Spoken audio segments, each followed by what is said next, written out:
À 6h44, Europe 1 vous répond. Thomas Soto. C'est l'information de la soirée. L'Arabie Saoudite a décidé de rompre ses relations diplomatiques avec l'Iran. Alors, tout a commencé par l'exécution samedi en Arabie Saoudite d'un dignitaire chiite. On sent qu'il y a là une étincelle de nature à faire s'embraser un peu plus encore la région. Bonjour Frédéric Ancel. Bonjour. Vous êtes géopolitologue, maître de conférences à Sciences Po et la Paris School of Business et auteur de Géopolitique du printemps arabe publié chez PUF. Alors déjà, ce dignitaire chiite s'appelait le Cheikh Nimr Bakr al-Nimr. Qui était cet homme ? C'était quelqu'un qui appelait non pas à une contestation forte, violente, parce que ça ne se fait pas en Arabie Saoudite, sans quoi on tâte très vite de la geôle et il vaut mieux pas, mais c'était quelqu'un qui représentait assez fidèlement sur le plan religieux la minorité chiite évaluée à 10 à 15% de la population, et quelqu'un qui appelait à la liberté religieuse, ce qui n'existe pas en Arabie Saoudite, non seulement pour les chiites considérés comme des koufars, autrement dit des traîtres et des renégats par l'islam sunnite, représenté bien évidemment à Riyad, et d'autre part quelqu'un qui prônait effectivement le libre exercice du chiisme au sein de ce régime. Alors il avait été condamné à mort en octobre 2014 pour terrorisme, sédition, désobéissance au souverain, port d'armes. C'était un terroriste ou c'était juste un opposant ? C'était un terroriste aux yeux des Saoudiens. Autrement dit, alors si vous voulez, quand je dis ça avec un petit sourire, parce que l'Arabie Saoudite est un État ultra-autoritaire, ultra-répressif, dont le régime wahhabite est un régime qu'on peut qualifier d'islamiste. Alors pas djihadiste, certes, mais islamiste radical tout de même. On va faire simple. L'Arabie Saoudite, ils sont sunnites et ils ont une pratique de l'islam qui est ultra-radicale, qui s'appelle le wahhabisme, c'est ça ? Absolument, qui provient d'un dignitaire religieux, précisément du XVIIIe siècle, Ibn Abd al-Wahhab, qui effectivement est dans le dogme, au pouvoir aujourd'hui à la fois au Qatar, ne l'oublions pas, et en Arabie Saoudite. Donc c'est extrêmement répressif. Donc dès que vous désobéissez à la règle consistant à dire il n'y a qu'une seule religion, une seule confession ici, non seulement c'est l'islam, et c'est l'islam sunnite, vous êtes potentiellement condamné à mort. D'accord. Donc du coup, tout s'est embrasé depuis samedi. L'ambassade d'Arabie Saoudite a été attaquée à Téhéran. L'image est forte, évidemment, mais c'est une vraie émotion de la population iranienne ou on est dans la manipulation régime contre régime ? L'Iran qui, elle, est chiite, on le précise. Je vous dirais que c'est les deux.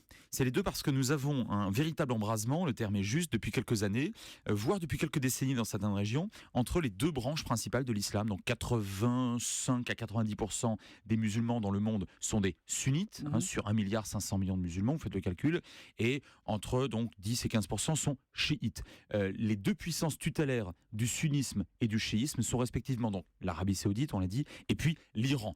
Et ce sont des pays dont j'ajoute qu'ils sont rivaux également, donc pas seulement sur le plan religieux ou confessionnel, mais sur le plan institutionnel. Vous avez un régime monarchique féodalo-bédouin en Arabie Saoudite et une république autoritaire, certes, mais une république en Iran.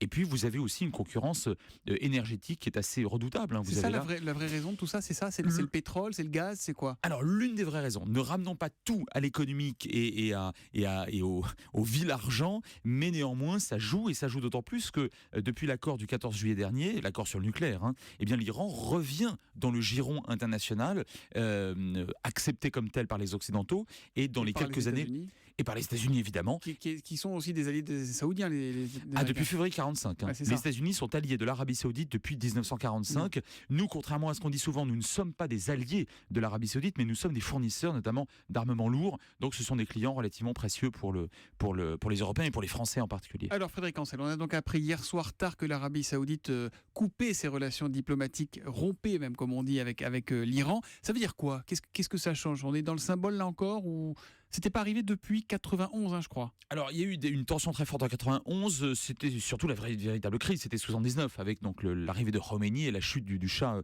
en Iran. Alors que le régime des Saouds évidemment n'a jamais bougé.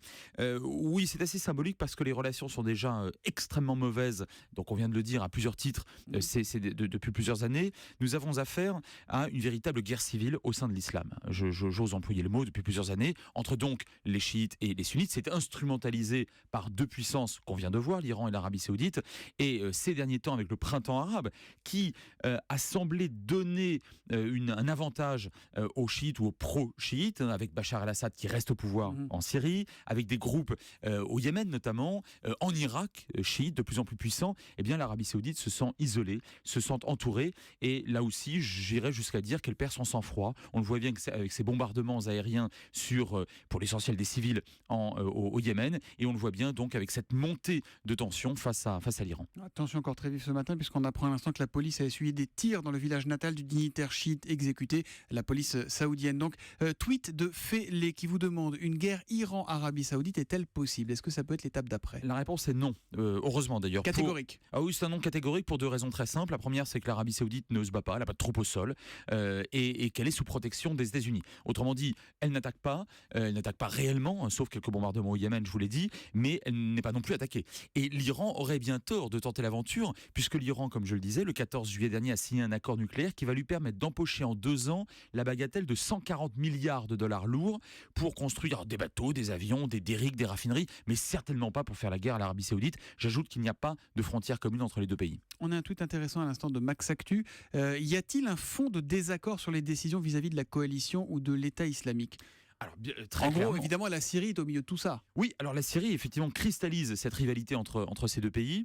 L'Arabie Saoudite ne soutient plus Daesh, mais je rappelle que le régime saoudien a été la matrice à la fois financière et idéologique de Daesh. Alors pourquoi il ne soutient plus? Parce que Daesh se Qui est retourne. sunnite. Voilà. Bien Comme sûr, l'Arabie sunnites saoudite. extrémistes, bien sûr, les djihadistes sont sunnites, parce que Daesh se retourne contre son créateur, le monstre se rebelle en quelque sorte. Mais l'Arabie Saoudite soutient d'autres groupes djihadistes comme Al-Nosra, c'est-à-dire en fait Al-Qaïda, tandis que l'Iran chiite, détesté par ces gens-là, bien évidemment, en principe, les combats. Il y a un point qu'il faut aussi souligner, c'est qu'il n'y a pas eu une exécution, mais 47 exécutions le 2 janvier, c'est-à-dire samedi en Arabie Saoudite. Là-bas, pareil, le droit de l'homme, c'est un concept qui est très très flou.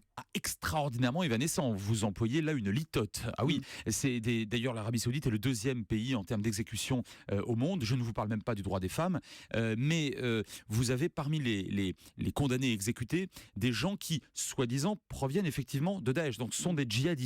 Parce que l'Arabie Saoudite souhaite démontrer aujourd'hui aux Américains qui semblent de plus en plus l'abandonner. Les Américains considèrent que l'Arabie Saoudite, ça a été une solution contre le communisme pendant très longtemps. Il n'y a plus de communisme, ça devient un problème. Bon, bien, l'Arabie Saoudite veut montrer à l'Occident qu'elle aussi, elle combat Daesh, donc cette créature en quelque sorte qui se rebelle maintenant contre elle, en exécutant des djihadistes.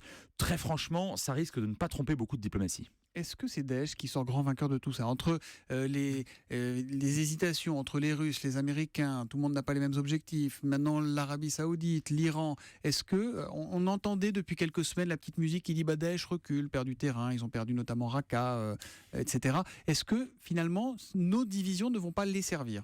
Alors si, bien évidemment, ça les sert, et en même temps, Daesh, comme tout mouvement fanatique de type apocalyptique, a considéré que à peu près la Terre entière était son ennemi. Ça fait beaucoup, la Terre entière. Et même Al-Qaïda n'avait pas osé s'attaquer à l'intégralité des États, des confessions aussi d'ailleurs. Les Russes et les Chinois, par exemple, n'étaient pas directement combattus par Al-Qaïda. Daesh s'est attaqué à absolument tout le monde. C'est la raison pour laquelle, de toute façon, Daesh finira par perdre. Et Israël dans tout ça? On a entendu Hassan Nasrallah, qui est le chef du Hezbollah chiite, qui a pris position aussi hier. On sait que Nasrallah, dès qu'il a l'occasion, il se retourne vers Israël. Oui, sur le plan rhétorique et discursif, parce que très franchement, l'Iran et même d'ailleurs dans une certaine mesure le Hezbollah n'ont pas pour ennemi direct Israël. Pareil pour les extrémistes sunnites. En réalité, vous avez au sein de l'islam cette guerre civile que j'évoquais il y a un instant, chacun s'essuyant allègrement les pieds sur le paillasson pratique et commode sionisto-israélien, je mets ça entre guillemets, mais en réalité, la concurrence théologique dure, elle existe au sein même de l'islam. Au fond, Israël est une espèce de trou noir et dans l'œil du cyclone de cette guerre entre musulmans. Merci Frédéric Ancel, vous aurez l'occasion de revenir bien évidemment, et j'envoie nos auditeurs à votre livre Géopolitique du printemps arabe, géopolitique décidément bien compliqué, publié chez PUF. Merci, bonne journée à vous.